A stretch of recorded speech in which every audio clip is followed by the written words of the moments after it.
Hey everybody, it's Rob Wilson. It's another Money Monday, and our first order of business is sending a very special congratulations to Jay Z and Beyonce, who welcomed their first daughter, Blue Ivy Carter, into the world just yesterday. You guys were apparently so excited that a fake Blue Ivy Carter Twitter account had more than 12,000 followers before Twitter eventually shut the account down. Now, as a fan, I must admit, when I first heard the news, I was mostly happy for Jay Z and Beyonce.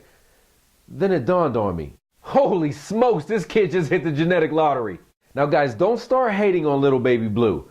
I mean, you can't hate on her or kids like Jaden Smith or Willow Smith for being born to famous parents. I mean, who wouldn't want to be born to a mom and a dad who made more than 100 million in 1 year? So good for them. Whether it comes at birth or it comes later in your life, every successful person needs a little luck. Where we have a problem is that we have some people who started their life on third base, but actually think that they hit a triple. And it tends to be those people who think that everybody starts their life at the same starting block.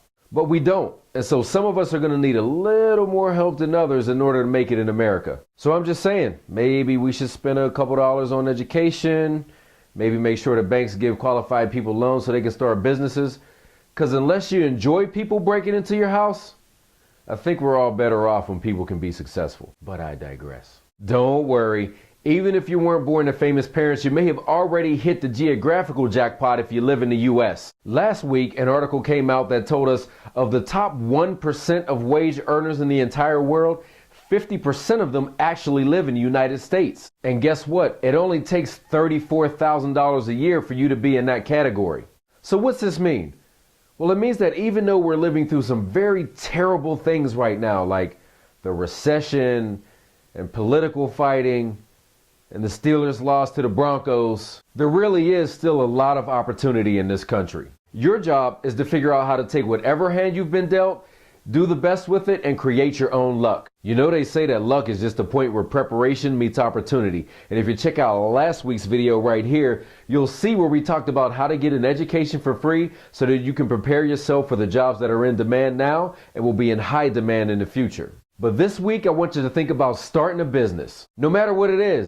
As long as it's legal. If you have something to sell, you might want to go check out sites like Shopify and Big Cartel. These are outstanding platforms for you to sell merchandise of any kind. If you've got services that you want to sell, as long as they're legal, you might want to check out a couple of great sites, guru.com and elance.com, where you can search for projects that people post looking for freelance workers. Because even though the country added 200,000 jobs last month, times are still a little tight, and companies are looking for freelance workers until they can hire full-time employees again. And even if you just want to stick with the corporate route, you can be very successful that way too.